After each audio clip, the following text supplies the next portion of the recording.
Hello, Bill. Good morning, Matt. Welcome to the DMZ, everybody. So, Matt, I have been obsessed with reconciliation and the debt limit and the negotiating tactics of the progressives and what's up with Cinema and Manchin. And you're doing this whole other podcast thing where you're talking, you've gone like neck deep in culture war stuff. So I was gonna, I do want to talk debt limit, that's still where my head is at. Bill, that's because you're in it for clickbait. Nothing but that debt limit stuff is nothing but clickbait and salacious, buzz. And I know the game you're playing to try to get viewers and clicks, and it's not going to work here. I will say this. I haven't watched the new Dave Chappelle Netflix thing. I did read the controversial quotes, and I have my good opinions on the subject. But you've been talking about this stuff on your podcast / YouTube show, yes? Yeah. I just had Katie Herzog from the Blocked and Reported podcast on, who has been called transphobic and a TERF. We talked about it on the YouTube and podcast, and I'm gonna later today release my interview with Robbie Suave, where we touch on this the cancel culture stuff, certainly.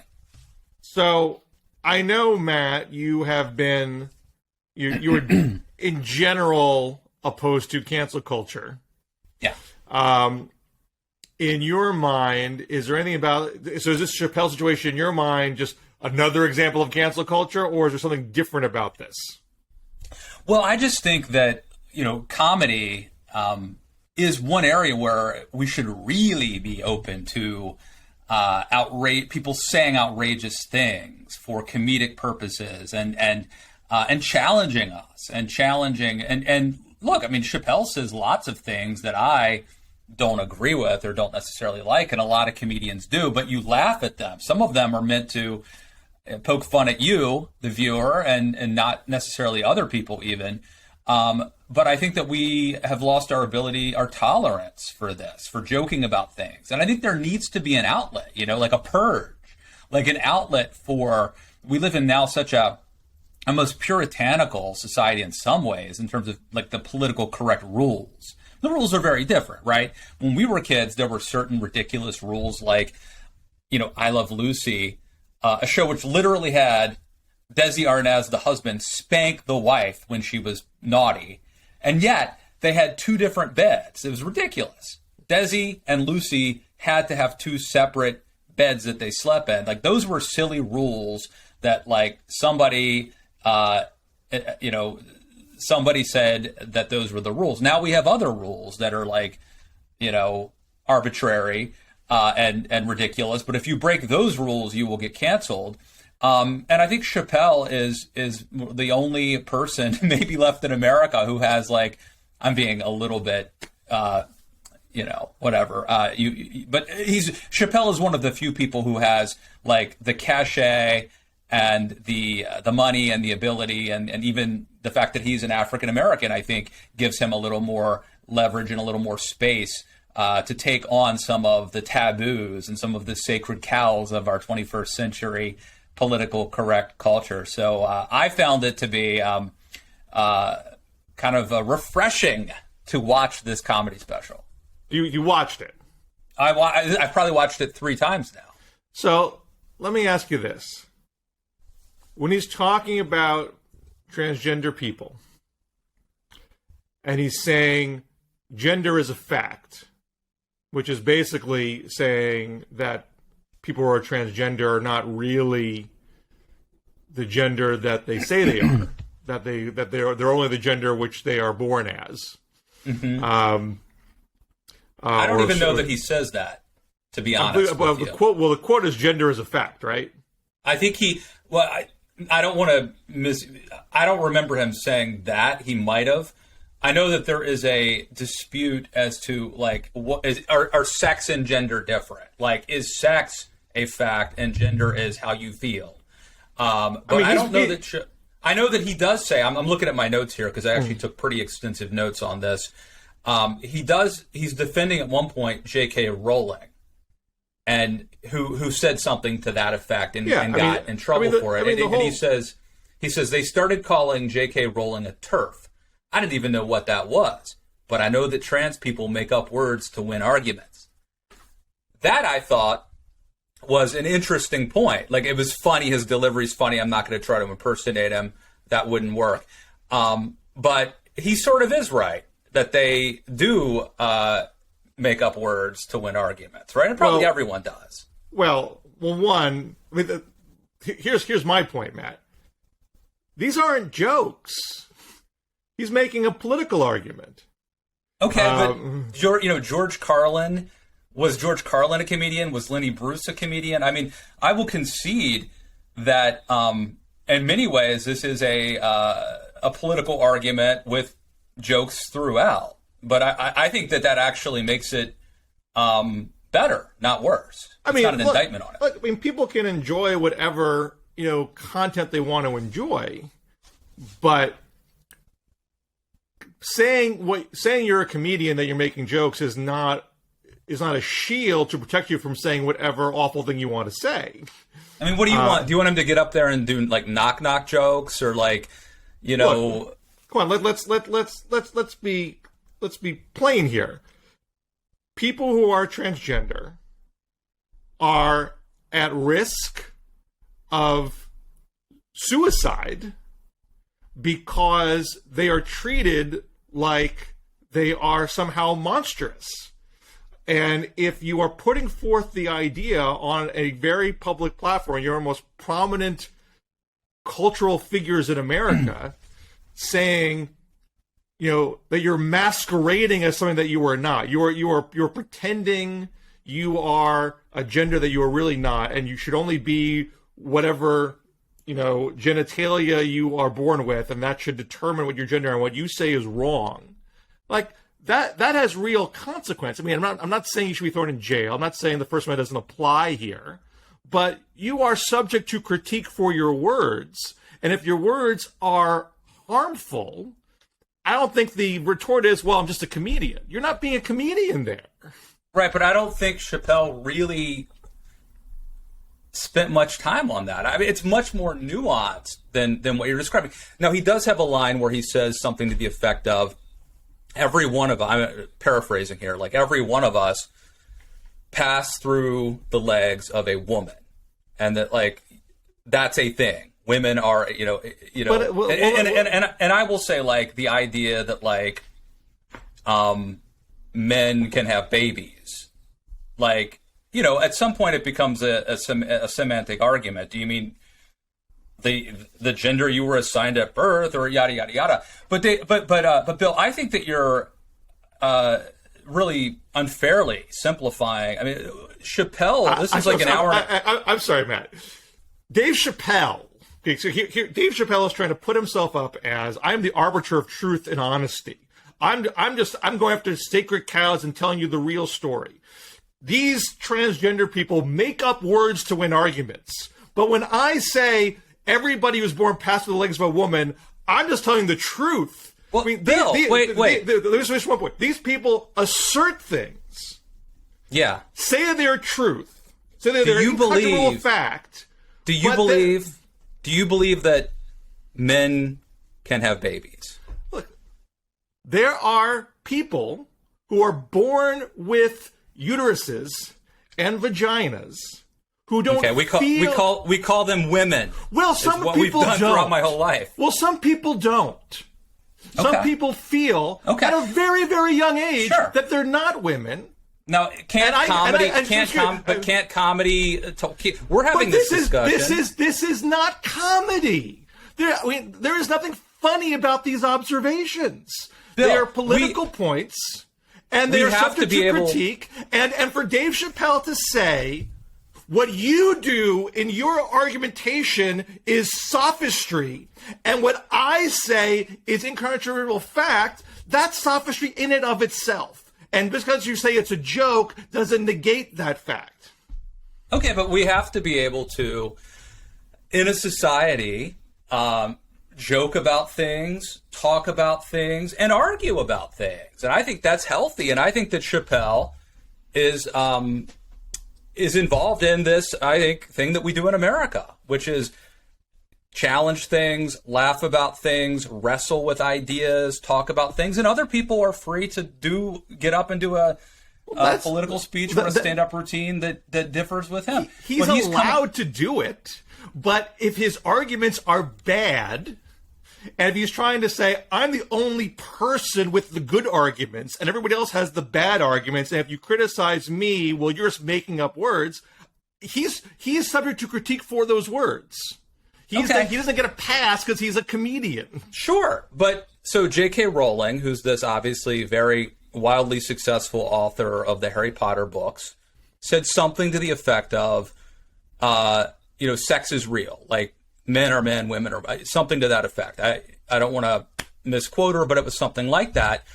And there was an attempt to cancel her. Like that what she said was so outrageous. Instead of being tolerant and saying, well, she has the right to say that, but I disagree, or like that's her opinion, but she doesn't understand the nuance of this. Like there was an effort to kind of take her down, just like there's an effort. And again, I think Dave Chappelle can survive things that Matt Lewis couldn't survive. If Matt Lewis said some of these things, I think they would cancel me.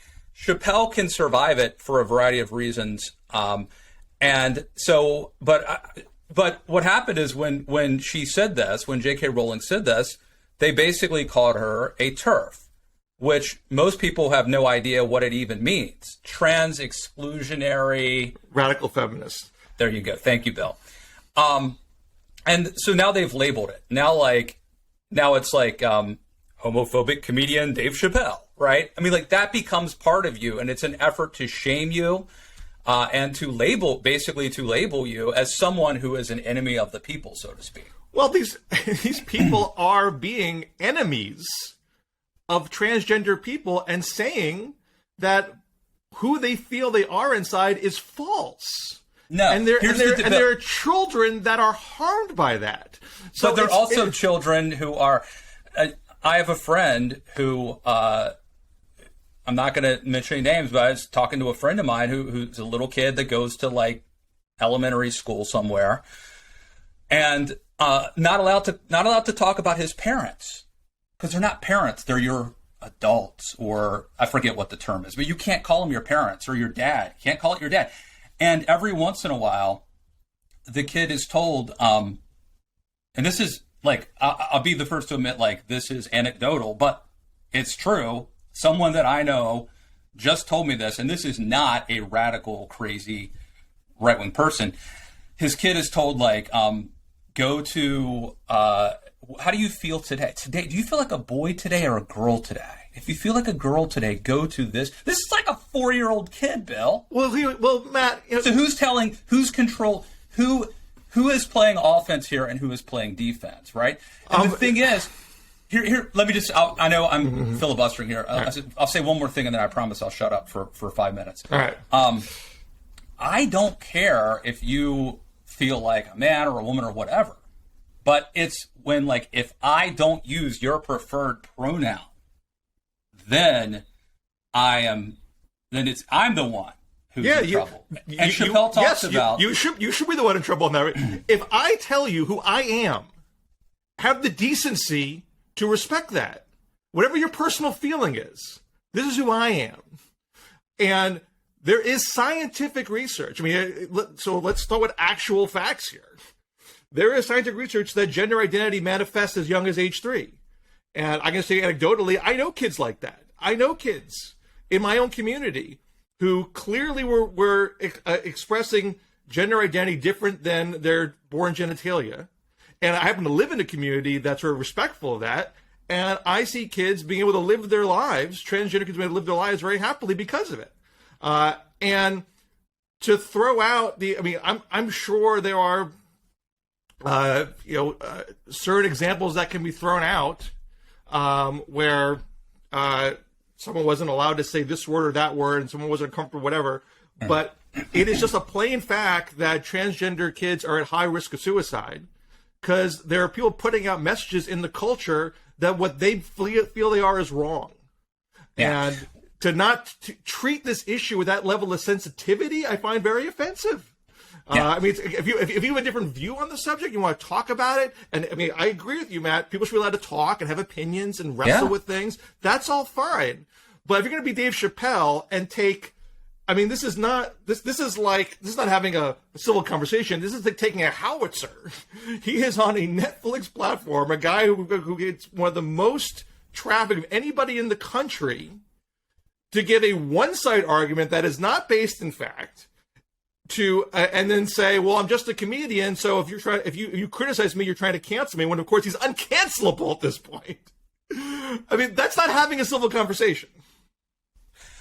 Well, I mean, first, a lot of people are targets of stuff. I mean, the South Park guys did a whole musical like making fun of Mormons, and I mean, just like we live in a messy country where people are allowed. And this used to be a liberal thing, by the way, where you could voice diverse opinions, you could make fun of people, you could even sometimes engage in absurdities to illustrate absurdities, and we would encourage that. Like more, the answer, the solution is actually more speech. And so, like, I think that this is challenging people, and I think that it's really being well received because we live in a society that says you can't talk about those things. You're not allowed to say that. You're not allowed to talk about these things. And I think he's challenging it. And let me give you another example of something, a point he makes. And I mean, look, he's, again, I as someone who criticized Jon Stewart, I am sympathetic to, I'm skeptical of the just a comedian defense, just like you are. However, this is something in between. I compare this, say, to George Carlin, right? Who is someone who is engaging in ideas and political ideas in a comedic venue and platform. I do not hold them to the same standards that I would Bill Scher or Matt Lewis. I do think that there is some artistic license that is certainly a grace that we extend to comedians who are, you know, if nobody's free to be controversial, and then who is, if comedians can't do it. But he has a joke where he talks about, there's a rapper called The Baby. Have you ever heard of The Baby? I mean, only in the context of the Chappelle story. I wasn't aware of The Baby before. So, like, and Dave Chappelle asserts that The Baby killed somebody in a Walmart in North Carolina. Like, and that actually, I think, is itself not necessarily proven. Well, I have read that was self-defense, and you know, to call. I mean, I think the fact that he said homophobic things is not in dispute, but I think the circumstances of that episode could be complicated. But then The Baby says something perceived as anti-gay. I don't even know what it was, but The Baby got canceled. And Dave Chappelle's point was, and I'll clean this up, but he was like, you can kill somebody in a Walmart and your career will be fine. But if you say something that hurts a gay person's feelings, then you probably will lose your career. Well, interesting point. One, it could be a very specious point because he's not accurately depicting with the circumstances of the killing. And these to me aren't jokes. I have consumed happily all sorts of offensive comedic material in my life. And I'm sure I've said plenty of jokes myself which are inappropriate over the course of my life. So, like, there are ways to do it that, you know, get close to the line, where you go a little bit over the line, but are done with the intent of trying to make a joke and not actually trying to hurt people. And there's a way to do that that is part of the, you know, safe space of comedy, if you will. I mean, you go to any comedy club, you'll see all sorts of offensive things get said. But what you're describing to me there is a political argument that gay people and transgender people have some sort of unfair advantage in society, which to me is, one, not a joke, And I don't really think a very good argument. I mean, if he wants to make the argument, go ahead, but I get to critique the argument too. Sure. I get to take your argument and say, you know what, your examples here are, fall apart at close scrutiny. And the fact that you made it slightly humorous in the process doesn't mean it's an extra good point. Well, his themes also, his themes, in fairness to Chappelle, he basically, he talks about how, he asserts that white people who become gay try to like kind of one up African Americans. Like that's a common theme of his comedy, that African Americans have had this obviously very difficult struggle, and you could just assert you're gay or you identify as a woman, and now you're somehow in the pecking order, the political, sort of in the the pecking order one-upmanship of him, and he sort of makes fun of that. He also kind of makes fun of the hypocrisy of kind of like rich, white, progressive women, which I think are a kind of a big target of him as a black man. So, look, I think this is comedy has always had an element that is, I'll use a different word, transgressive and edgy. And it used to be that like everyone was a target. I mean, certainly like country folk, Christians have been targets, Mormons have been, like everyone used to get to be a target. And then I think what's happened is like in the last decade, woke culture has infected society and in the comedy world. And now if there's comedians used to like, you could make fun of anybody. And now all of a sudden it's like, well, you can't make fun of these people. Well, you know right? something about, and I think he is intentionally challenging those sacred cows and going, and I think what makes it funny, it's weird. Like basically like, we are like, it's almost like if you were a kid and you were forced to like sit in your chair all day and in school and be proper and listen to your teacher, and then they let you go out to recess, you would like jump around if you're a little kid, maybe do things inappropriate. I think that Chappelle is benefiting from the fact that a lot of us feel like there are these very rigid rules and you have to, if you step out of line, they're going to get you. And he is giving a permission structure for the next hour and a half. We can say anything we want. We can say outlandish, ridiculous things, and there's nothing they can do about it because of who I am. I am your savior in a sense, Dave Chappelle. Well, here, I said before about I've consumed many offensive jokes in my time and probably made offensive jokes in my time, but here's where I think the difference lies. I mean, I'm not saying that everything I've said or consumed is appropriate or should be repeated, but. I'm part Italian, part Jewish. I grew up in a very Jewish area. I heard all sorts of Jewish jokes told by Jews, often the case, in a self-deprecating way. And often the subtext is these stereotypes are ridiculous. That these are meant to be stereotypes we want to perpetuate in society. We don't want everyone to believe that Jews are cheap and greedy.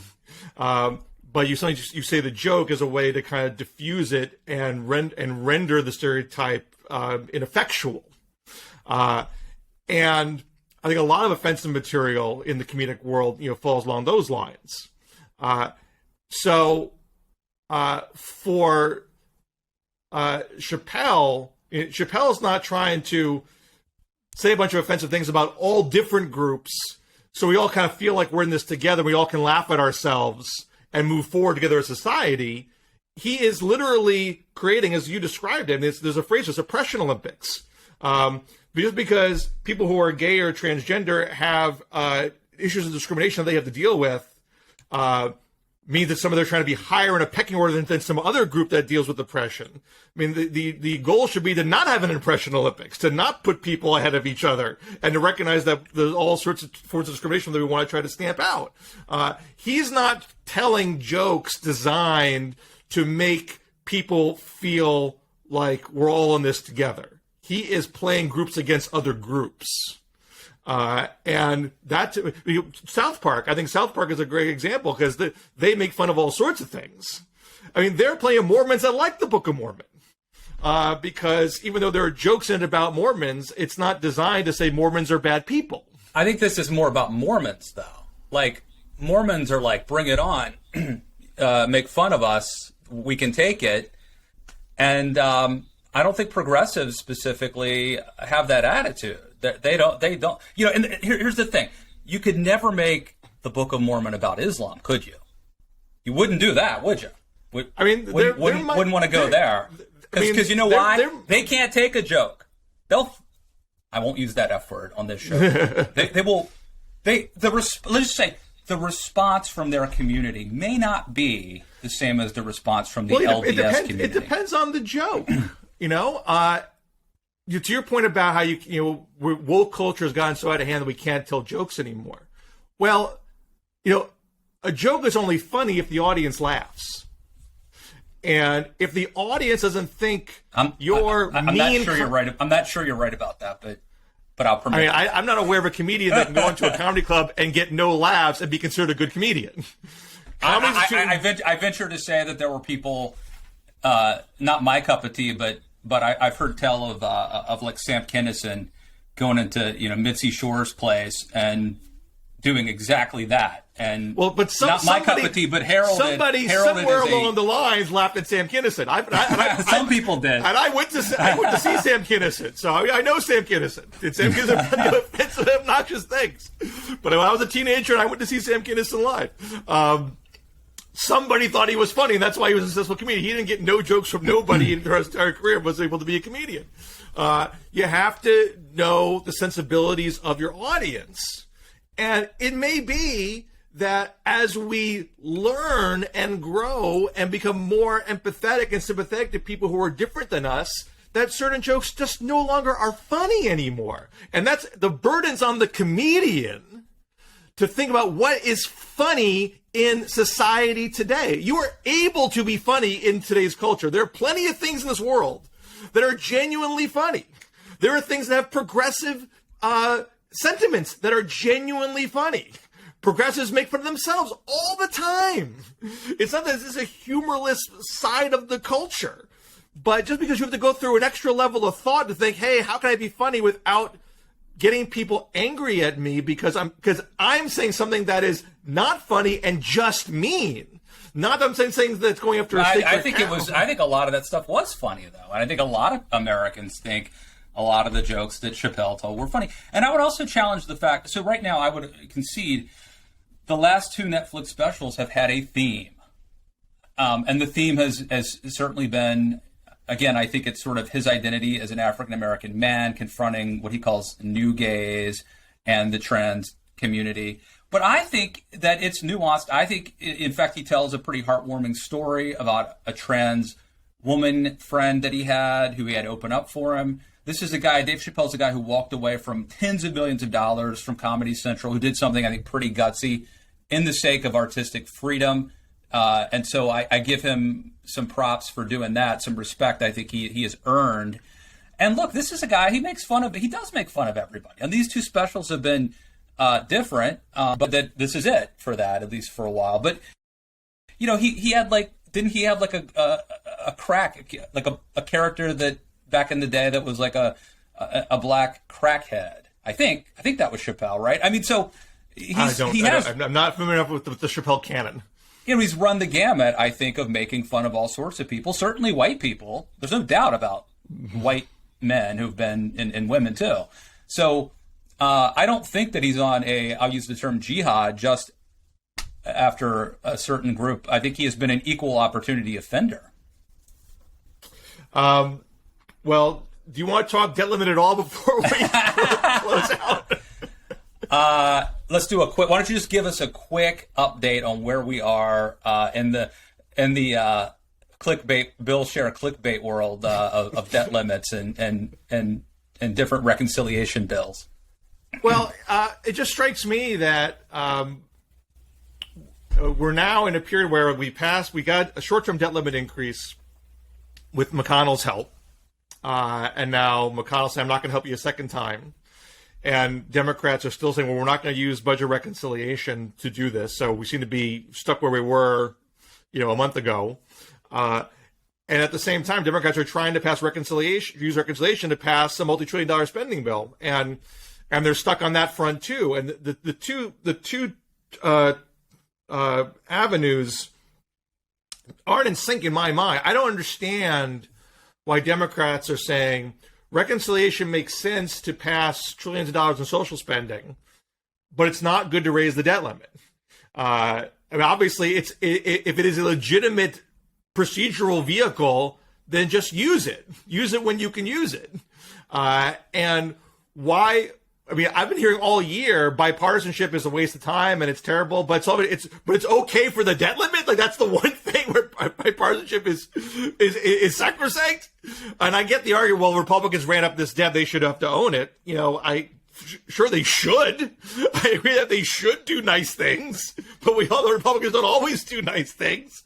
So let's not subject the stability of the global economy on them being nice again. When Democrats can go to reconciliation, they have the time to do it now. Not just raise a debt limit, raise it to an insane number, like $1 Google dollars or $1 Googleplex dollars, and we'll never have to deal with this stupid issue ever again. And Democrats can say, hey, America, you elected us because we weren't a bunch of childish idiots who are going to leave Washington in a chronic state of dysfunction. There was a stupid problem. Republicans were making it stupider, and we fixed it. So it seems like, Bill, that the debt limit did for a time, even though it's been this annoying ordeal we have to go through every once in a while, that it did lead to cuts in spending, right? These the sequester, I believe, was the result of that. So there was a time when I think it forced government to actually tighten its belt. But correct me if I'm wrong, but I think that in recent years it's become just a more getting us close to the precipice with no positive externalities. I mean, it's been something that I think there's been a certain degree of gamesmanship with the debt limit for a while. 2011 was the big one when Republicans said, we're not going to do this, Barack Obama, unless you engage in serious deficit reduction. Yeah. They created the super committee out of the 2011 debt limit deal,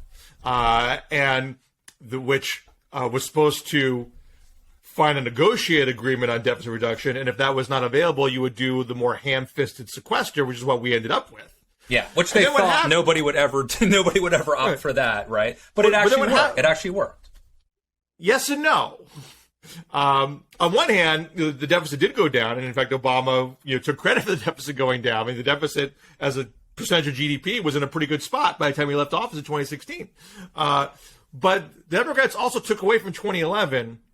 We're never allowing the debt limit to be a political football ever again. We're not going to do concessions over the debt limit ever again. We're only going to do clean debt limits, and that's the end of the discussion. 2013 comes around, and Republicans try to use the next debt limit ceiling as a way to stop Obamacare. And Obama says, nope, we are not doing that. There is no way, no how I'm going to let you do that. I mean, there was a government shutdown, as we were running up to the debt limit breach, and Republicans flinched. Not only did they flinch, they agreed to have a new set of budget negotiations, which led to a rollback of the sequester, which was the Ryan Murray agreement in December of 2013. So there still was some deficit reduction, but it wasn't as severe as what was initially envisioned. So Democrats have retained the lesson that we are not going to negotiate the debt limit. We're not going to have concessions around the debt limit, something which did just happen. McConnell didn't take a concession. It was a clean debt limit increase. And Democrats have the ability to stick to that by themselves if they did it in reconciliation and end this problem forevermore. Well, look, I think that the debt limit, when it was being used, as a mechanism to try or an impetus to cut the deficit, that's a good thing. I think trying to get rid of Obamacare was obviously not an appropriate or effective means of leverage. I mean, I certainly, I mean, the debt limit, as people who will pay attention know, is not about really future spending. It's about taking care of past spending. Obviously, you can raise it to a level where it would deal with some future spending. But the immediate issue is making sure you're paying for past obligations. And once you are looping in other issues into that, you're going to be seen as the provocateur and the agitator, and you're not going to have the leverage you think you have. Now, this is going a little bit sideways here, but we're also seeing with the Democrats' reconciliation package, the Build Back Better bill, progressives thinking, okay, we're going to take the infrastructure bill hostage. And when we take that hostage, we're going to have more leverage over this broader package. That was 2 weeks ago, and still Manchin and Sinema have the lion's share of the leverage. We're talking about how to make them happy.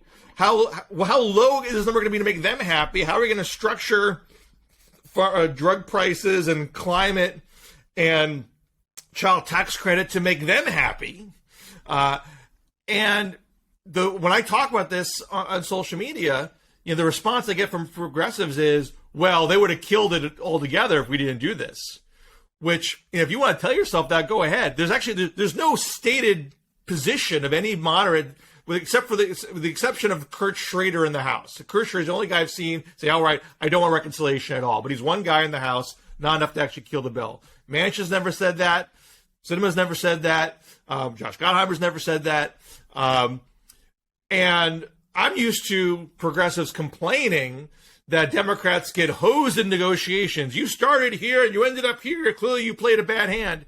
And now we're on the verge of seeing, Bernie's opening bid of $6 trillion get knocked back to around $2 trillion. And progressives are probably going to say that if that happens, well, at least we didn't get zero. Which, hey, that's a pragmatic attitude, which I have respect for. But don't tell me that it means that the tactics you used were strong tactics. You should have enough ability for reflection to say, you know what, maybe the thing that I thought was going to give me leverage didn't actually give me the leverage that I expected it to. And maybe next time around I should think about a different strategy. Just like Republicans shouldn't think about, and haven't, after they did get beat on the 2013 debt limit showdown. They haven't tried. McConnell hasn't tried that tactic again because it didn't work. I mean, McConnell's basically said, hey, Democrats, raise the debt limit all you want, just leave us out of it, which is a different attitude than what Ted Cruz was trying to do in 2013. Or as George Carlin might say, do what you want to the girl, but leave me alone. Is that a Carlin quote? That was under the rubric of things you never hear. He had a whole thing. Here's some things you never hear. Do what you want to the girl, but leave me out of it. See, that joke is funny because it's ridiculous. He's not saying you should be allowed to sexually assault women. Well, I think some of what Chappelle is throwing out there is, he's not necessarily all literal, Bill. But the cases you show me, he is being literal. That's my point. Yeah. If he was not being literal and just be sort of gleefully offensive, I would treat it differently. But he is being literal there. But Carlin did the same thing. I mean, there were parts where Carlin really was making. Anyway, let's not fight for the children. Let's avoid. This is why we rarely talk about the culture of war stuff, right? We're in our safe space now with the debt ceiling, and so anyway, sadly, I have to go write another column. Maybe we should move the day we do this. I usually write on Thursdays, so lately I've been bumping up against my writing ceiling, my writing limit. But Bill, sadly, I think you and I both cannot do the DM Zoom this Friday, but we have already, through the magic of our Google Calendar, we've already scheduled a week from this Friday. So whatever the day, I don't know, October such and such. We will do a DM Zoom, one of our conversations. Next week. Next week, yes. It's on the books. It's been scheduled. Barring some, extreme, unforeseen event, we will do it. Alrighty. Till next week. Yeah, follow us on Twitter at DMZ Show. You can support us on Patreon. Check out the YouTube, youtube.com/Matt Lewis. My interviews. Got some exciting ones coming up too, Bill. So stay tuned for that. And what do you want to plug? I had a piece in the monthly arguing for Democrats to jack up the debt limit to Googleplex, and I will have something coming. I got to finish writing it, but I will do something about progressive tactics in this bill and whether they are working out as intended. So that should be coming out. My guess is I'll probably get published on Monday. All right. Well, another exciting show, and we'll see you back here in the DMZ next week. All right. Take care.